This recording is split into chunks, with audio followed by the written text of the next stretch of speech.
Buenos días, amigos y amigas de Diálogos en Libertad.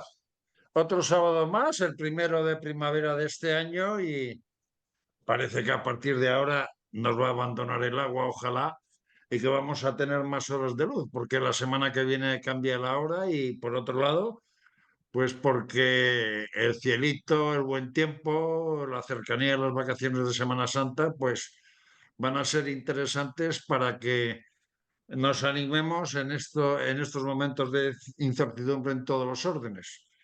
Como siempre, vamos a intentar tocar un tema de actualidad, un tema importante, y en este caso hemos pensado que, dado las circunstancias que se vienen produciendo en los últimos días en esta nuestra querida España, pues que sería importante e interesante hablar de la justicia, de cómo está, cómo ven los ciudadanos a la justicia, qué problemas hay en ella, si los actores de la justicia, que son en este caso jueces, fiscales y abogados, están contentos cómo están yendo las cosas, y por otro lado, si la justicia mantiene ese halo de independencia o bien por iniciativa del gobierno, por dejadez de los propios sectores de la justicia, esa independencia se puede perder para entrar en ese camino que desde una manera de gobernar autárquica y de autocracia nos quieren llevar, ¿no? Y para ello, pues vamos a contar con, con jueces, como decía, en este caso va a ser Jesús Villegas y Jaime Lozano, una fiscal, Silvia López, y dos abogados. Uno que le conocéis como es Carlos Lacazi, que es abogado de la Casa y colaborador de Diálogos en Libertad, y también otro abogado importante que yo además calificaría de persona de reconocido prestigio. Y luego os diré, o sea, y luego os diré por qué digo esta frase, pero es un abogado importante, fue en su día diputado, tiene unos trabajos jurídicos súper interesantes, y aquellos que seáis del norte del País Vasco y tal le conoceréis porque estoy hablando de José Eugenio Gazpiro Villar, que además tiene el magnífico privilegio de haber sido fundador de Guipúzcoa Unida y posteriormente presidente de Alianza Popular y Partido Popular de Guipúzcoa, o sea, trabajando conjuntamente con personajes tan fabulosos como Gregorio Ordóñez. Buenos días a todos, y yo formularía la siguiente pregunta. ¿Cómo está la justicia? ¿Jueces, fiscales y abogados se animan a hacer un juicio a la justicia, sí o no? Por Por ejemplo, supuesto. vamos a ver, Jesús, por empezar por usted, usted es el secretario general de la plataforma de la plataforma cívica para la justicia independiente. Con eso quiere decir mucho por lo que se está peleando. ¿En qué situación está la justicia? Es bueno hacer un juicio a la justicia, y por otro lado, ¿qué hay de bueno y malo de lo que estamos viendo de la justicia en España en estos momentos? Bueno, antes de nada, Eugenio, muchísimas gracias por la oportunidad que me brindas, que nos brindas de intervenir en este programa. Un auténtico orgullo estar con intelectos tan potentes, con tanta masa gris concentrada en tan poco espacio. Bueno, tampoco se queda usted atrás, porque hay que decir que justicia para todos dentro de lo que es esa microsección dentro de Diálogos en Libertad funciona como un tiro, ¿eh? Así que, don Gracias, Jesús, adelante. gracias a usted, don Eugenio.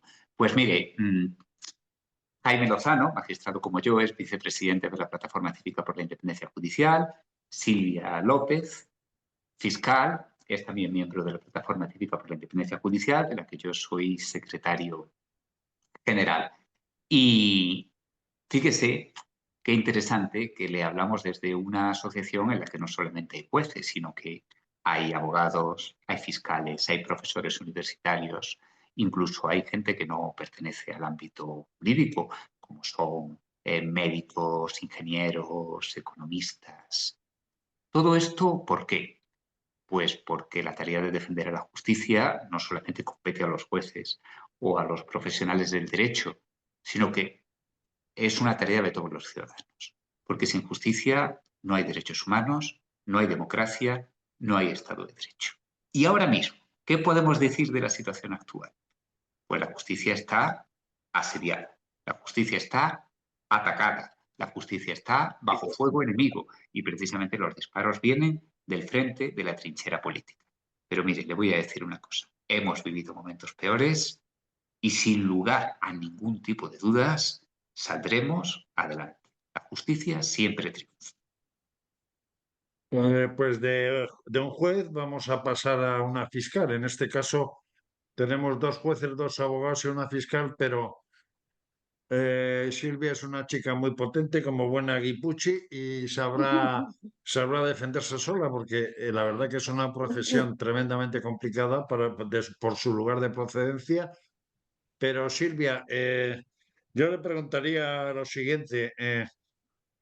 El hecho de que la Fiscalía General del Estado sea protagonista de acontecimientos que son dañinos para el prestigio de la Fiscalía, el hecho de ese estatuto fiscal que se quiere cambiar y el orden jerárquico que tiene la Fiscalía no hacen desconfiar de alguna forma del papel de la Fiscalía o si la Fiscalía está inducida, porque poco a poco, o sea, poco después de ponerse a gobernar, Pedro Sánchez dijo que, que el fiscal general lo nombraba el gobierno y a partir de ahí, al ser jerárquico, pues eso quiere decir de alguna forma que deja de ser representante del Estado de alguna forma para ser representante del gobierno en las causas, ¿no, Silvia?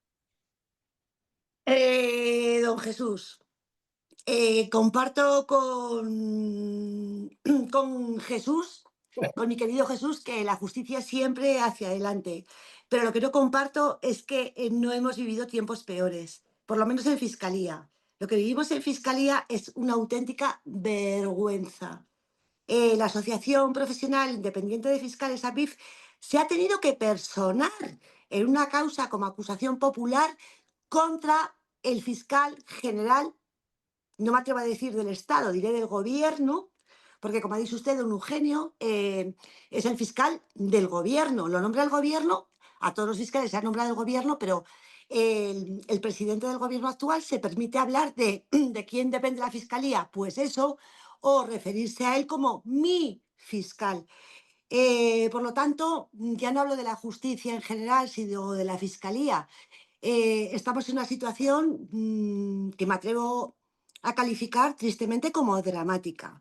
Pero la pregunta de quién depende la fiscalía, que el presidente del gobierno dijo que de él, pues no. La fiscalía depende de los fiscales y vamos a seguir luchando.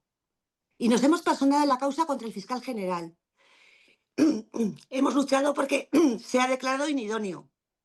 Y ahora vamos a luchar porque si hay prueba, se sienten en el banquillo de los acusados, que bastante vergonzoso, bastante humillante para los fiscales es esto.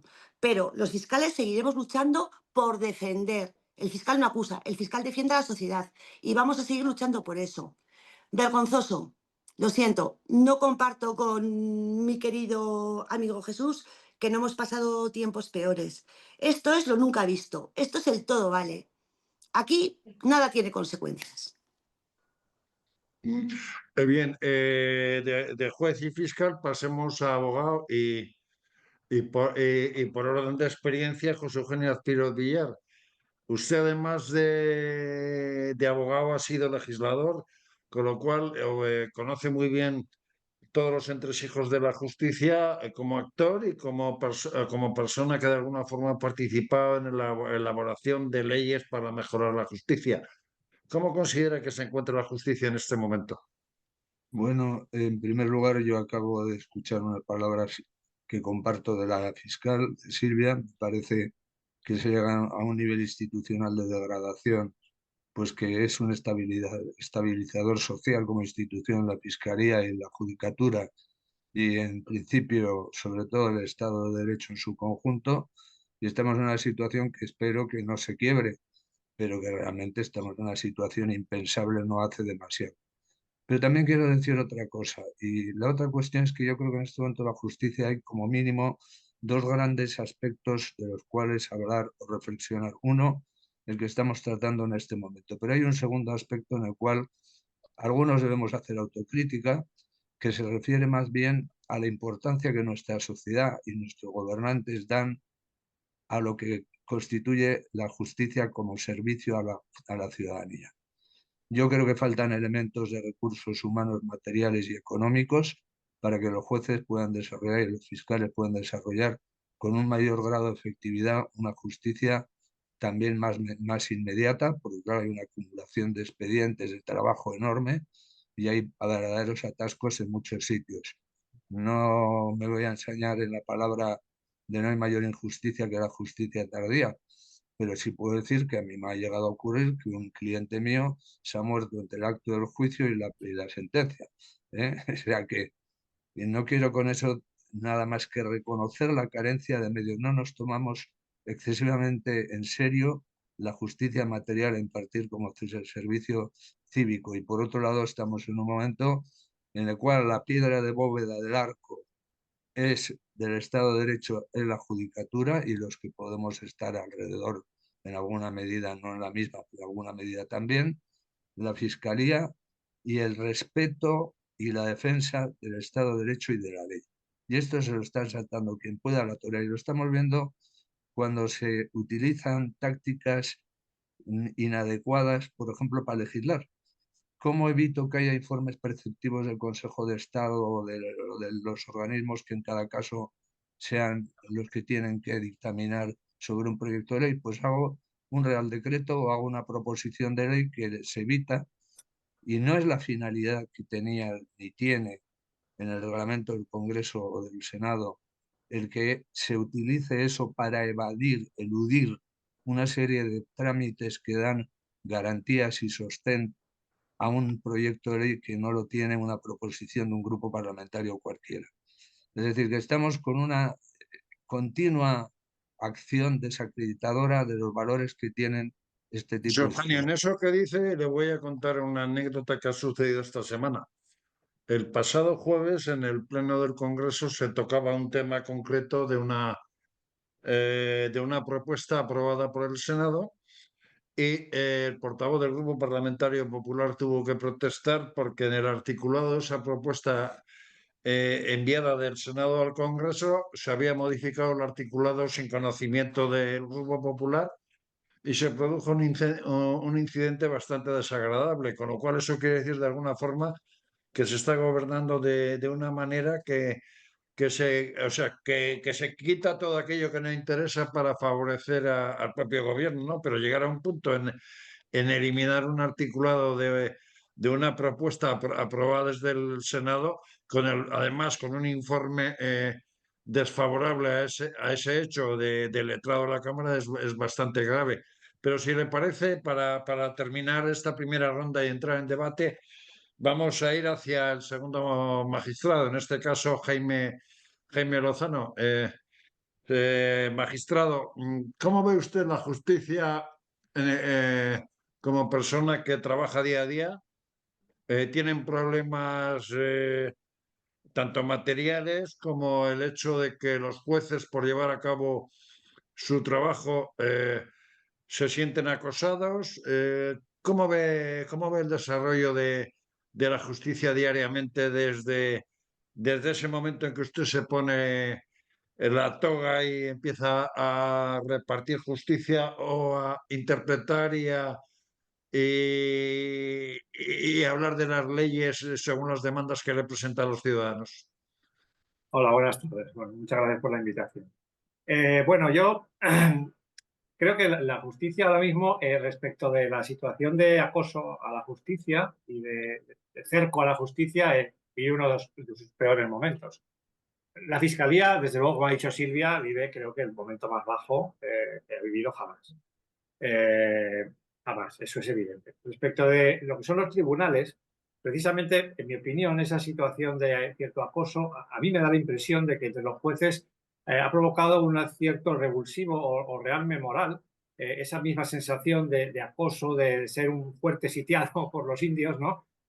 Yo creo, por lo menos es lo que yo siento y creo que muchos compañeros también, que sientes una especie de rebelión interior y dices hay que aguantar, hay que aguantar, hay que aguantar. Entonces, en ese sentido, la situación actual moralmente creo que es buena.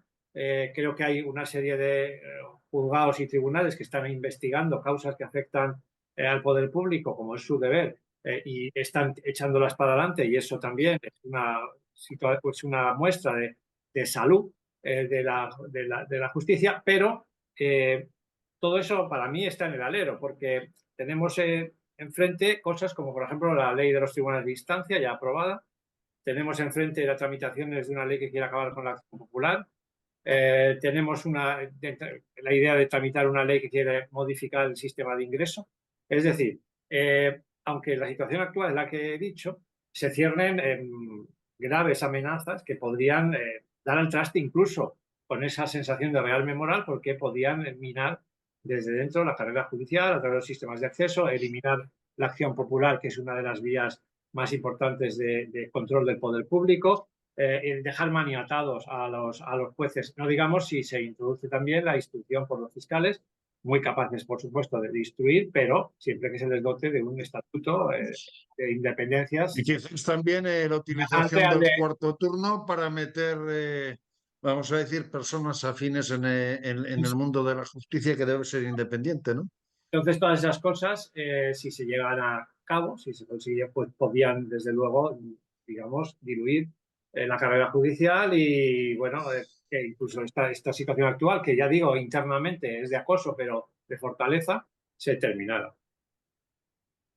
Carlos Lacaci, poco antes de empezar el programa me comentaba telefónicamente pues que mañana tiene un juicio y que incluso pues acontecimientos privados profesionales los ha tenido que dejar para estudiar bien el caso porque tiene un juicio puñetero mañana, pero de alguna manera usted que está todos los días en los juzgados de Plaza Castilla, que visita prisiones, que lleva a cabo importantes acciones jurídicas y judiciales, ¿cómo ve la justicia en, vamos a decir, al borde del terreno de juego?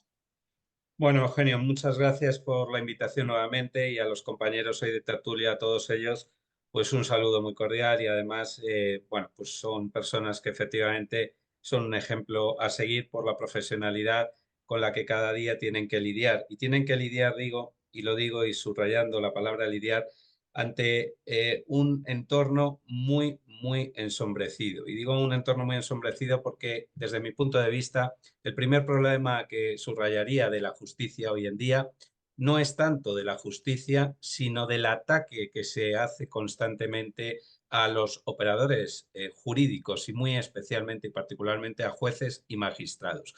Se ha pasado de el respeto hacia el profesional independiente, que así lo debe ser, para impartir justicia y, bueno, pues hacer dar a cada uno lo suyo, en palabras de Ulpiano, ¿verdad?, a un ataque feroz y a toda aquella resolución que además pues no comparte bien sea el poder político u otros grupos de poder, ¿no? Cuando precisamente las resoluciones judiciales podrán o no gustar, pero tienen que estar respetadas siempre en un Estado de Derecho.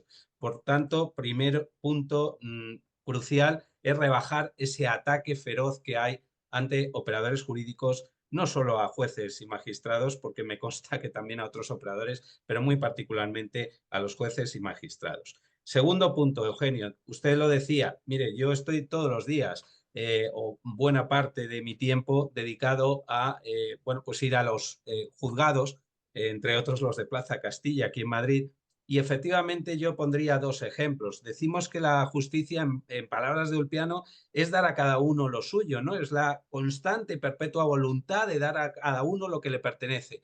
Esto se hace por parte de los jueces y magistrados. Ahora bien, ¿cuándo llega, como decía Eugenio, mi colega, esta justicia? Pues llega tarde, y justicia tardía efectivamente no es justicia. Le pongo dos ejemplos muy claros. Uno de esta misma mañana. Mire, estaba un detenido en Calabozos y estábamos esperando para poderle asistir y el juez, pues en la sala de vistas, esperando a que llegara, pues para poder empezar la sesión. Aquello pasaba de 15 minutos, de media hora, y ha llegado a pasar una hora. Y cuando se preguntaban dónde estaba el detenido, pues resulta que es que seguían Calabozos, y cuando se preguntaban por qué no le habían subido, ustedes se sorprenderán y parecerá esto hasta gracioso o caricaturesco, mejor dicho, pero resulta que es que no había otra pareja que los que le estaban custodiando al resto de detenidos y no había tiempo hasta que volvían a bajar a los calabozos y ha pasado una hora. Claro, la gente puede decir, bueno, hombre, una hora de tiempo para todos los que aquí estamos y para los oyentes que hoy nos escuchen, un tiempo que está privado una persona de libertad es un tiempo que no se recupera. El tiempo a la libertad es una de las garantías que tenemos todos los ciudadanos y por el hecho de que no haya medios es inconcebible, y solo le pongo un botón de muestra, que este hecho se haya producido, con la espera de los operadores jurídicos, entre ellos el juez que tenía que iniciar la sesión. Con esto le digo, y seguro que hoy mis colegas de tertulia compartirán, que con la falta de medios, porque la justicia es como el hermano pobre, el hermano que no da votos, y los políticos buscan votos, y como la justicia parece que no les da los votos, está olvidada, está machacada y encima está atacada. Para mí esos son los graves problemas de la justicia y que recibimos en la espalda operadores jurídicos, entre ellos los jueces y magistrados que hoy nos acompañan a esta mesa. Bueno, ya hemos hecho la primera ronda, vamos a decir, de presentación y de toma de temperatura, pero ya por entrar a fondo en los temas. Jesús, una de las formas de tener atada de pies y manos a la justicia o de tener condicionada la justicia es la falta de medios, como nos comentaba hace un momento Carlos Lacazzi. En este momento, ¿cómo se puede calificar la falta de medios en los juzgados, las malas líneas, o sea, incluso para poder hacer juicios por videoconferencia? Y luego, por otro lado, no hay quizás por parte de la sociedad o sea, una situación de contradicción, porque por un lado se quejan de la lentitud de la justicia, pero por otro lado, los jueces de alguna forma se están convirtiendo en héroes por las actuaciones que están llevando a cabo. Y me estoy refiriendo a jueces como el juez de Arena, como el juez Peinado u otros que por los casos que les tocan y las presiones que están teniendo, pues son jueces que están siendo valorados por la sociedad. ¿Qué me puede decir de esto? Bueno, don Eugenio, la verdad es que no interesa una justicia ágil ni eficiente, porque claro, si los jueces tuvieran los medios para investigar y resolver los asuntos con celeridad, pues se podría atajar la corrupción también con celeridad y, por desgracia, pues corruptos en muy buena medida son los legisladores que no tienen interés en que este estado de cosas cese. De todas formas, podríamos hablar mucho sobre los medios materiales de la justicia, pero yo prefiero más incidir sobre lo que ha puesto sobre la mesa mi compañero don Jaime Lozano, en las reformas legislativas que pueden causar un daño irreversible. Eso es lo que nos Se tiene que refiere, por preocupar. ejemplo, al hecho de la instrucción, al hecho de cómo se puede acceder a la carrera judicial, al hecho de que un juez en este momento es independiente porque tiene criterio propio, pero si se aceptan y se llevan a cabo las reformas que pretende el gobierno, que el papel de juez queda prácticamente anulado dentro de lo que es la operatividad de la justicia. Mire, don Eugenio, recuerdo haber hablado con usted en privado sobre la necesidad de agarrar el toro por los cuernos y de hablar de cosas concretas. Así que mire, voy a ser todo lo claro que pueda, y me voy a centrar solamente en un ejemplo, en el acceso a la carrera judicial. El acceso a la carrera judicial, entre otras cosas, quieren simplificarlo muchísimo, hacerlo más fácil, más sencillo, de manera que el temario creo que lo quieren reducir a la mitad. ¿Esto qué significa, don Eugenio? En primer lugar, mediocrizar la carrera judicial. Necesitamos una carrera en la que estén los mejores, de la misma forma que los médicos tienen que ser los mejores y los ingenieros aeronáuticos los mejores. Si abrimos la puerta para que se cuelen aquellas personas que no tienen talla intelectual, y lo digo así de claro, que no tienen talla intelectual, que son mediocres, lo que estamos rebajando es el nivel de la justicia. ¿Y esto por qué se hace? Pues porque hay que colocar a los amigos. Y evidentemente los amigos son gente que pasa su tiempo haciendo pasillos, que pasa su tiempo conspirando, que pasan tiempo tomando copas. No hay tiempo para estudiar y conspirar al mismo tiempo y hacer tanta genuflexión. Entonces hay que bajar el nivel para que se cuelen nuestros amigos trepas. Así de claro, mire, don Eugenio, esto tiene que ser una profesión de los mejores y todo lo que sea bajar el nivel es peligrosísimo. Y a mi amiga Silvia, una cosa. Silvia, nos conocemos ya desde hace mucho tiempo, hemos trabajado juntos, saben la admiración que te tengo. Yo también he estado en el País Vasco muchos años y, por supuesto, lleva razón en el sentido de que un ataque de esta intensidad no creo que lo hayamos visto nunca. Pero yo estaba pensando en aquella época en la cual la integridad física de los jueces estaba en peligro y hemos dejado tantos mártires ahí. No los debemos olvidar porque son héroes de la justicia. ¿Y ahora mismo qué pasa? Pues simplemente que hay un puñado de delincuentes que tienen el BOE y que lo quieren utilizar para salvar su pellejo. Es una situación muy grave, pero al fin y al cabo es una situación de barrio bajero, de pelagatos, de gente que no tiene ningún nivel, que no tiene amplitud de miras. Yo llevo ya muchos años en la carrera judicial y he visto ataques desde posiciones ideológicas que querían hacer una justicia politizada porque desde sus creencias así se lo dictaba. Ahora no, es algo mucho más sencillo. Quieren salvar el pellejo y estos enemigos no tienen altura, no tienen nada. Lo único que son es delincuentes a la fuga que pretenden utilizar el BOE como escudo. Ya está. José Eugenio, de la justicia, en la justicia española últimamente pues están produciendo acontecimientos importantes en los que se está investigando a miembros del gobierno y aledaños del gobierno y del partido que les sustenta por casos de corrupción. Pero de alguna manera no se está pretendiendo condicionar la justicia al hecho de que un juez tenga miedo de investigar y que por otro lado, pues que se estén utilizando elementos externos a la justicia, dígase medios de comunicación para presionar a los jueces y otro tipo de cosas. Hombre, yo creo que es evidente que existe presión y yo no soy quien la recibe porque no soy juez ni magistrado ni tampoco fiscal, pero yo creo que es evidente y además quiero agradecer la sinceridad, rotundidad y claridad con la que se acaba de expresar el magistrado Jesús Manuel Villegas, porque lo ha dicho sabiendo lo que dice y sabiendo las zancadillas que le pueden poner por ser muy suave de mi parte a su quehacer diario y a su vida, ¿no?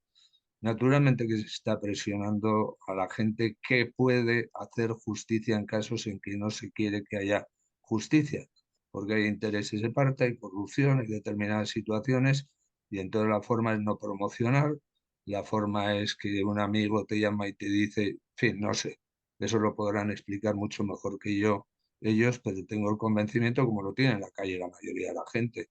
Es decir, los jueces son personas, son humanos y por tanto son susceptibles de recibir una presión.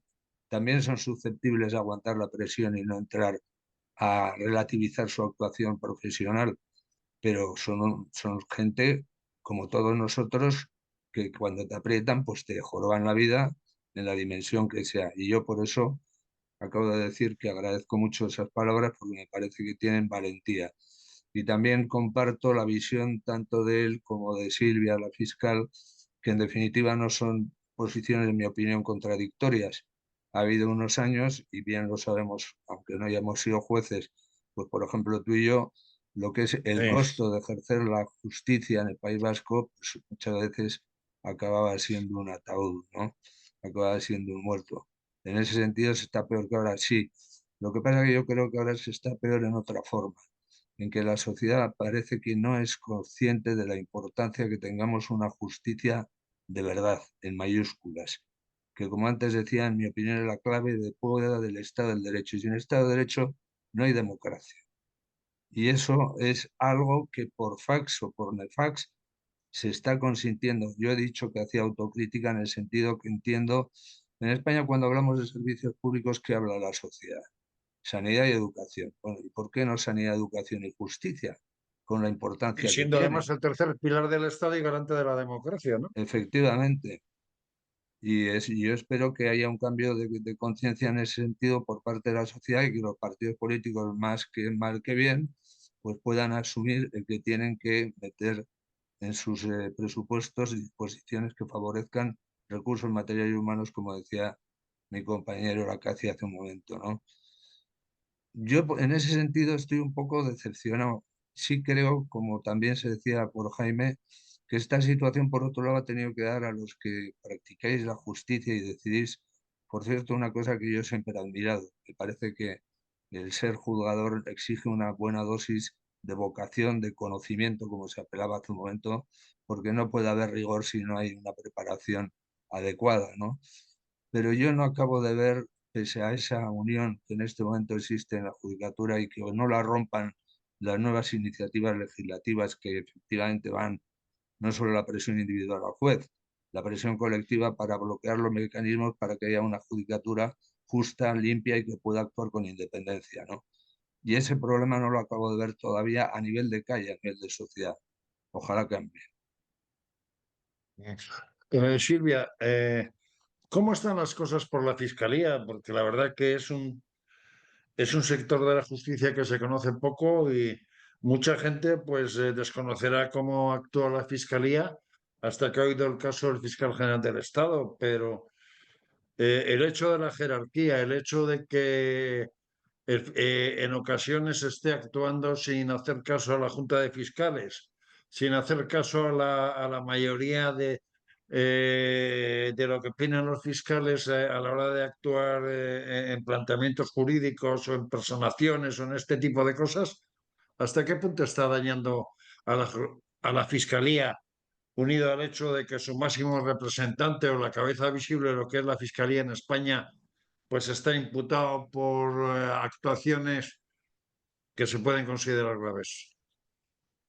Don Eugenio, ahora contesto, pero primero enhorabuena por el panel de colaboradores de los que estoy aprendiendo tanto, que es una auténtica maravilla. Sí, efectivamente, hemos vivido tiempos anteriormente muy tristes, muy desgraciados en la Aquí justicia. somos tres vascos y uno que estuvo, Jesús, que estuvo cierto tiempo en la provincia de Vizcaya y sabemos de qué va el tema, Por ¿no? Porque eso, y no es el primer juez fiscal o abogado que hemos visto asesinado por ETA por ejercer su trabajo, ¿no? eso es lo que nos ha pasado y hemos estado condenados o a abandonar el País Vasco con 11 años y que la memoria histórica, perdón que me desvío del tema, o sea, tenemos una memoria histórica selectiva y hay muchos que simplemente creemos en la concordia y no apelamos a la memoria histórica más reciente, cuando tuvimos que abandonar nuestro colegio y venir aquí a Madrid, a un entorno totalmente diferente con 11 años, porque nuestros padres estaban amenazados por ETA. Bien, eso no es memoria histórica, eso no vale como memoria histórica. He vivido también Mm. como fiscal, mi primer destino en San Sebastián. He tenido que ir con mi hijo de 1 año con escolta y antes de tener escolta, cuando arrancaba el coche decía, antes de tener al niño, 1, 2, 3, no explota. Vamos a ver, perdón, inciso. Ahora contesto ya a la pregunta. La fiscalía, soy una persona optimista por naturaleza, pero tengo que reconocer que va de pena mora. Pero tenemos que ser valientes y plantarles cara, porque esto es una vergüenza. El Consejo Fiscal no puede ser un órgano consultivo, tiene que ser un órgano decisivo porque lo eligen los fiscales. Entonces, en el Consejo Fiscal actual hay un representante de la PIF, Salvador Villada, mayoría representantes de la asociación llamada conservadora, cosa que no comparto, porque que levante la mano quien no quiere progresar. ¿Por qué se tildan como progresistas? Se adueñan de términos que suenan bonito. O sea, yo soy progresista, quiero lo mejor y quiero conservar valores como la legalidad. En fin, los pocos representantes que ha sacado la Unión Progresista de Fiscales se adueñan del Consejo Fiscal y aunque consigan una minoría en cuanto a la elección de cargos fundamentales y vitalicios, ¿quién decide? Perdón, vamos a hablar coloquialmente porque todo el mundo le llama así, Albarone y sus secuaces. Y por lo tanto, tenemos un problema muy serio porque son cargos vitalicios. Hay cargos a dedo que si cambian las cosas cesarán, eso sí, ya con un buen sueldo de por vida. Pero es que lo de menos ya es lo del sueldo. Lo que me preocupa es quién va a estar como fiscal de Sala del Supremo. Y tenemos próximamente un nombramiento muy, muy complicado. Un invento. Fiscal de Sala de Delitos contra la Administración Pública, que va a controlar a la Fiscalía Anticorrupción. Bien, ¿quién va a decidir ese nombramiento? El fiscal general. Grave. Cuando se le está imputando, precisamente él está investigado por ese delito. Nos estamos volviendo locos, pero hay tan poca gente a la que le preocupe o a la que le interese esto. La situación es alarmante. Pero en fin, a ser valientes, a decir la verdad y a seguir luchando. Un desastre esta fiscalía. En una intervención con la plataforma cívica de la independencia judicial, me acuerdo que dije que esto es la canción de Hombres G que algunos hemos vivido de yo soy el Capone de la mafia. Siempre me encanta Hombres G. Nunca mejor para Así definir la fiscalía. que vamos a seguir un poco esta charla tertulia con Jaime Lozano. Jaime, de alguna forma hay unos sindicatos o asociaciones judiciales sobre las que también se quiere hacer una determinada regulación desde el gobierno en cuanto a financiación y otro tipo de cosas.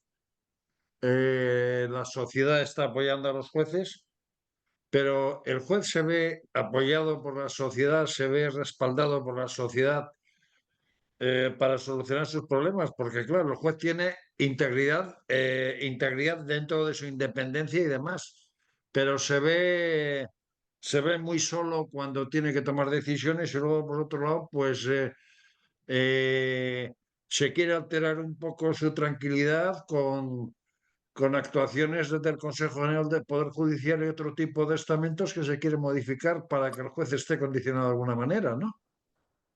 Bueno, la sociedad.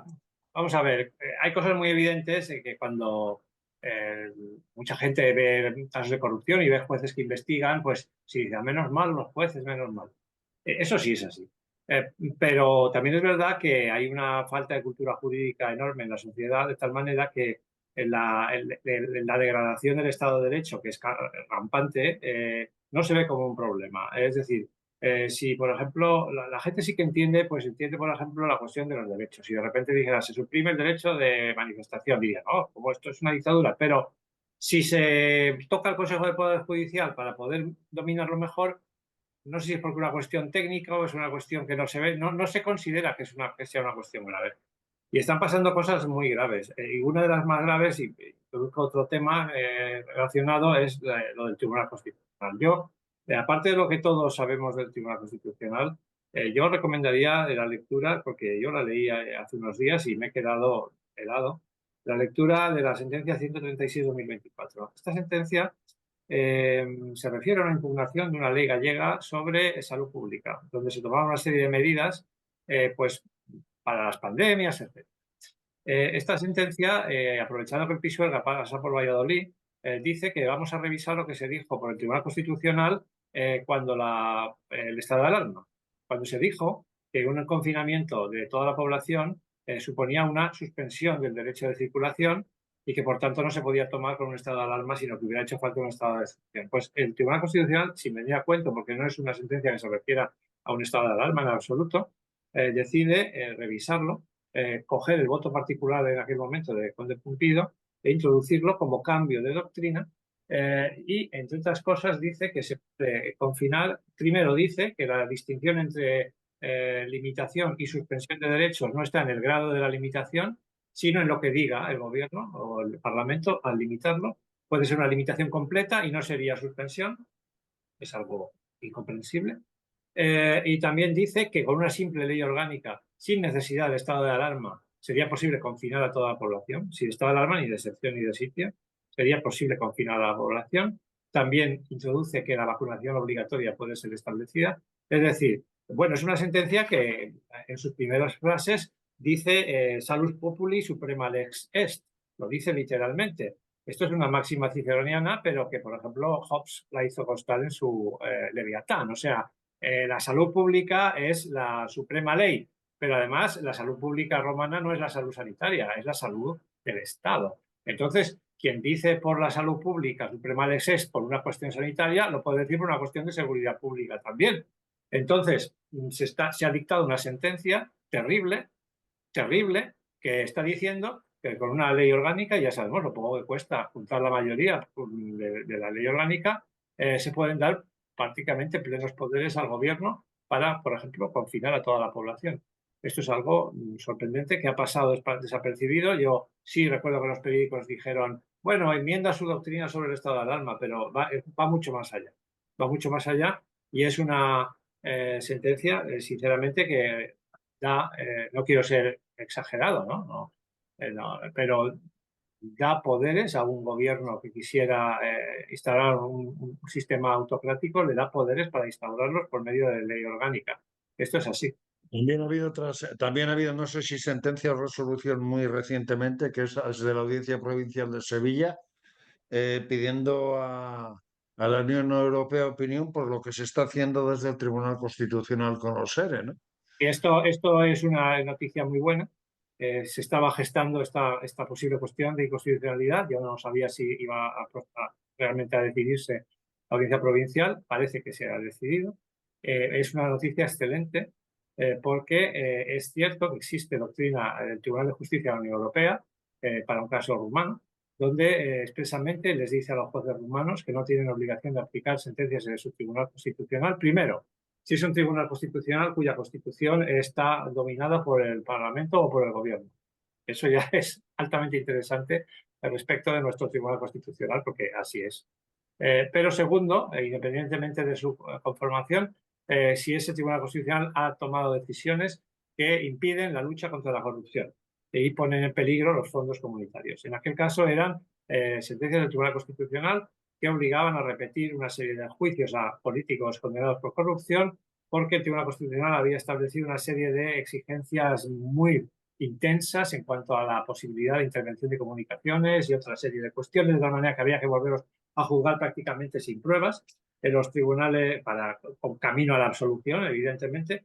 Y el Tribunal de Justicia, tribunales ordinarios plantearon la cuestión al Tribunal de Justicia de la Unión Europea y dijo que que esas sentencias del Tribunal Constitucional podían poner en peligro la lucha contra la corrupción, las obligaciones del Estado de la lucha contra la corrupción, y que en ese caso los tribunales inferiores podían desoír al Tribunal Constitucional, que no lo olvidemos, no es un órgano judicial, es un órgano político, en el buen sentido de la palabra y también en el malo, desde luego. Yo lo concluiría y con esto pasaría Entonces, pasaría otra persona diciendo que son personas de reconocido prestigio, que no son jueces y que están actuando en ocasiones como Tribunal de Casación. Pero seguiremos hablando de la cuestión.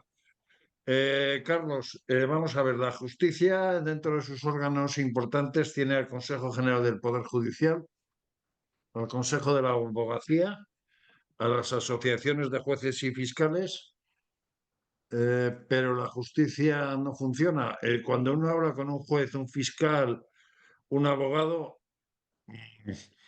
siempre se queja pues de cierta politización, de que hay organismos en los que se juega a asegurarse un buen sueldo y demás. ¿Qué hace falta la justicia en España para que sea una justicia eficaz? Yo, independientemente de los trámites administrativos y demás, pero que el ciudadano diga, hombre, tenemos una justicia justa y tenemos el tercer pilar del Estado que es el Poder Judicial, absolutamente garante de que España es un país con las libertades plenas y con una justicia justa.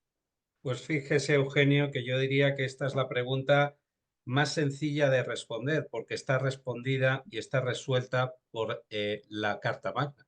Que se cumpla la Carta Magna. Es decir, la independencia judicial tiene que respetarse, pero porque lo dice la Constitución, que el Poder Judicial es un poder tan independiente como lo es el Ejecutivo y el Legislativo. Lo que ocurre, Eugenio, es que esta perversión de el poder legislativo y el ejecutivo sobre el judicial viene de lejos, tan de lejos que el gobierno de Felipe González en 1985, tras la reforma de la Ley Orgánica del Poder Son 40 Judicial, años ya. pues derribó uno de los pilares de esa independencia donde los jueces elegían a los jueces y el órgano superior de los jueces era elegido por jueces. Esto, bueno, pues voló por los aires y hay que decir una enmienda a la totalidad de los gobiernos que tras el de Felipe González hemos tenido, de todos los colores políticos que han pasado, que ninguno de ellos ha resuelto esa cuestión e incluso han ahondado en repartirse los cromos de los miembros del Consejo General del Poder Judicial, ojo, del Tribunal de Cuentas, ojo, del Tribunal Constitucional, ojo, de los miembros de los Consejos Generales de Radiotelevisión Española, de todos los organismos que podían y pueden controlar.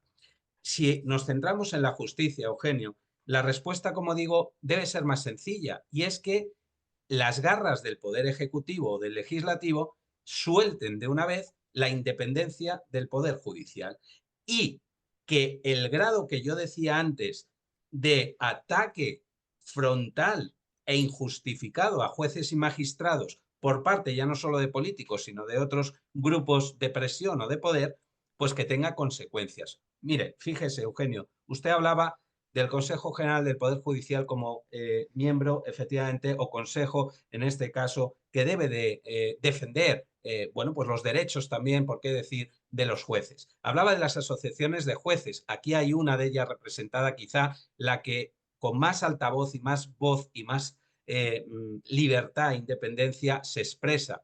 Pero hay otras, y hablaba usted de otros operadores. Todos ellos han salido a la calle, todos ellos. Yo no recuerdo Han salido con Felipe voz González, han salido con Zapatero y han salido con Rajoy. ¿Por qué no correcto, salen con pero no, Sánchez? sí, pero es que últimamente ha habido de las 4 asociaciones mayoritarias o de las más representativas de los jueces y magistrados y también de los fiscales, con comunicados quejándose precisamente de esos ataques frontales a su independencia o a su tal.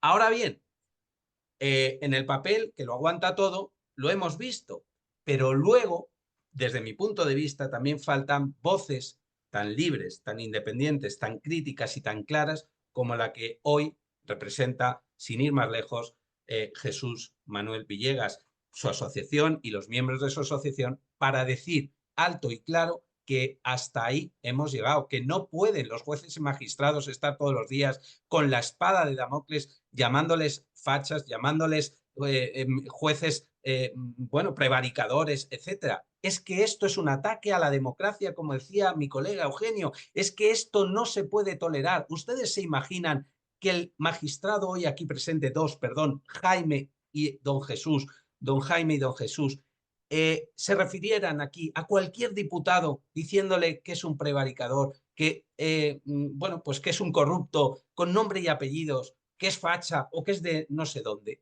Pero un juez ha hecho esto alguna vez. Yo no lo he escuchado, yo no lo he escuchado. Es que sería de juzgado de guardia, es que estaría ahora mismo ese juez con una querella, pero sería lo lógico. Bueno, pues es que los políticos se permiten y otros grupos de presión de llamar fachas o de llamar prevaricadores o de llamar corruptos o no sé cuántas cosas más a jueces y magistrados libres e independientes que solo hacen lo que deben de hacer, el mandato que es el imperio de la ley, someterse al imperio de la ley y ejecutar las sentencias, hacer ejecutar lo juzgado, nada más juzgar y hacer ejecutar lo juzgado. Esa es su profesión, como decía mi colega, que yo le doy un 10 en cuanto a la responsabilidad y a lo difícil que es cada día, ¿no? Bueno, pues esto no se respeta, Eugenio. Entonces, muy fácil, y termino, respétese su independencia y que se cumpla el mandato constitucional de la independencia judicial. La reforma del Poder Judicial todavía no está resuelta. Veremos a ver cómo se resuelve. Y también esto afecta al Tribunal Constitucional, por supuesto. Jesús, como estamos con muy poco tiempo, sí pido por favor respuestas breves. A ver, ¿por qué no salen los jueces a la calle? ¿Por qué no protestan? ¿Por qué no hacen algo que quizás derivado de los últimos 50 o 60 años en España, pues no se ha producido? Y es un mayor conocimiento de los jueces hacia la sociedad y de la sociedad hacia los jueces. Quizás se está empezando a producir porque determinados jueces en redes sociales y a través de conferencias y a través de charlas están empezando a demostrar y a enseñar lo que es la justicia a la sociedad, pero ¿por qué los jueces no protestan y por qué no se comparte con la sociedad esas inquietudes importantes que hay que al final a la postre hacen que nos juguemos el Estado de Derecho? Bueno, la verdad es que los jueces cada vez hablan más y los jueces cada vez protestan más. Y aunque nos quieran tapar la boca, es la jurisprudencia de las instituciones europeas la que dice que los jueces no solamente pueden, sino que deben salir a la palestra pública cuando la democracia, cuando el Estado de Derecho, cuando las libertades están en juego. Pero vamos a ver, don Eugenio, hablemos con absoluta claridad. Pues, aunque la inmensa mayoría de los jueces son personas normales que no quieren más que hacer su trabajo, hay un porcentaje mínimo que hace mucho daño, que colabora con el sistema. Yo siempre digo que en Polonia el Consejo General de la Magistratura quedó con vacantes porque los sindicatos polacos hicieron un boicot. ¿Se imagina usted, don Eugenio, eso en España? Aquí en España, pues hay determinados colectivos oficialistas de jueces que justifican el sistema o que dicen que están en contra pero que participan, que tienen una doble moral, que tienen una actitud hipócrita, porque con su participación lo legitiman y lo proveen de huestes para cubrir las vacantes de cargos muy apetecidos. Hasta que los jueces monolíticamente no digamos que no queremos las migajas del poder político y que no vamos a participar en esta farsa, siempre habrá ese residuo que dé pábulo, que dé el combustible para que esta máquina trituradora de la justicia funcione. Y como teníamos que ser muy breves, termino, pero me gustaría decir otra cosa. Señores letrados, muchísimas gracias por sus palabras. Escuchen, yo siempre he hablado y hablaré bien en público de los abogados. A mí me han ayudado muchísimo. Creo que son el cimiento de la justicia. Desarrollan ustedes su trabajo en muchas ocasiones en condiciones heroicas y son un pilar de la democracia. Si yo algún día me veo ante los tribunales, Dios quiera que no, sé que habrá un abogado que se partirá la cara por mí y eso me da muchísima seguridad. Y señores letrados, les pido disculpas. Les ruego que me perdonen si en algún momento pues me he equivocado, he sido tiránico, he dictado resoluciones que no estaban a la altura de las circunstancias. Ya saben, errar es humano, nos equivocamos, pero les aseguro que día a día, cada vez que me levanto, quiero hacer un trabajo que esté a la altura de los señores letrados. Se lo digo con la mano en el corazón. Muy agradecido por alusión simplemente, muy agradecido a esas palabras muy honestas.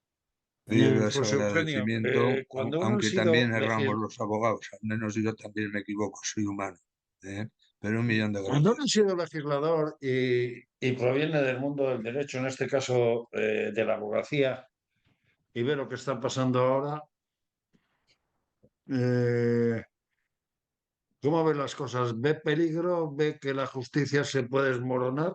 No por su factor humano, pero sí desde el punto de vista legislativo. ¿Y qué debe hacer la sociedad para impedir eso? Porque la sociedad, como bien se ha dicho a lo largo de esta charla, pues está a otras cosas y solo se acuerda de la justicia cuando le toca ir al juzgado o cuando tiene que hacer un recurso o lo demás. Lo demás ni se preocupa de lo que es la justicia, ¿no? Siendo quizás de lo más importante que podemos tener, ¿no? En mi opinión, sí, si falla la justicia, falla la democracia, falla la convivencia, falla el sistema, vamos a decir las cosas como son. Y a veces la sociedad no está, se ha comentado anteriormente, con la conciencia y la sensibilidad suficiente para darse cuenta de esto. Eso es un problema. Pero yo he de decir que me gratifica, lo conocía y lo sé, en general los jueces es gente, como he dicho, muy vocacional. A mí me ofrecieron ser juez hace 40 años y además en San Sebastián me llamó el decano del colegio y me dijo, oye, que necesitamos en el juzgado de lo social, ¿están de acuerdo los sindicatos abertzales y los empresarios? Le dije, yo soy incapaz de tener la autoridad y la decisión que tiene un juez para determinar en un caso si esto es así o es al revés. Por ejemplo, a mí me obsesionaba el tema de las invalideces. Digo, pero bueno, ya a este señor le voy a dar una pensión vitalicia o se la voy a quitar y a lo mejor no tiene capacidad ni salud para trabajar. Alguno dirá que esto es una tontería, pero a mí me sirvió para decir, yo no tengo la capacidad que tienen nuestros contertulios para decidir en conciencia, decidir en derecho, decidir de una forma objetiva. ¿Cómo tiene que cambiar esto? Pues que haya el máximo de posibles espectadores que oigan lo que hayan dicho aquí, lo que se piensa y los riesgos que se tienen, que hay también los medios de comunicación, a ver si echan una manita y empiezan también a crear un clima en relación a las consecuencias que pueden derivarse de esta situación. Sí pido, por favor, respuesta muy, muy, muy breve porque andamos ya fuera de tiempo. Silvia, ¿qué le podemos decir a la sociedad con respecto a los fiscales? Que somos gente decente, Pero por aunque favor, parezca muy breve. que somos gente decente, aunque parezca lo contrario. Y que la mayoría, la inmensa mayoría, el 99%, creemos que es una pena que tengamos que hablar de independencia porque se lo supone y que es una pena que estemos sometidos al principio de legalidad porque deberíamos de estar orgullosos de esa legalidad y no asustados con ella. Estupendo. Jaime, de cara a futuro, ¿la justicia en España será capaz de salvar este bache? ¿Se permitirá por parte de los jueces que cambie la ley orgánica del Poder Judicial al albor de los legisladores sin contar con los actores de la justicia? Contésteme, por favor, pero muy brevemente, si es tan amable. Pues eso es Haremos muy, un programa muy pronto con una segunda parte del de hoy. es muy difícil saberlo, dependerá de que realmente se lleguen a aprobar o no, cosa que es imposible de prever, dada la situación política turbulenta que hay, una serie de leyes. De todas formas, vienen tiempos, incluso de Estados Unidos, especiales. En Estados Unidos, el presidente de Estados Unidos llama lunático a un juez. Y dice y publican en el Twitter unas risas con respecto a una orden de repatriación de inmigrantes, le publican unas risas y dicen que no lo van a hacer. Sale Tabo diciendo que los jueces no saben quién ha ganado las elecciones. El autoritarismo se está poniendo de moda, la democracia está perdiendo puntos y es muy difícil saber a dónde podemos llegar, pero hay nubes muy negras en el horizonte. Carlos Lacaci, ya para finalizar, Quiero decir, perdona, que el papel, no ya solo de los abogados, como se ha dicho, sino de los colegios de abogados, para mí es fundamental. Fundamental. Carlos Lacaci, ya para finalizar y por favor, muy brevemente, ¿confía en que las cosas mejorarán o empeorarán?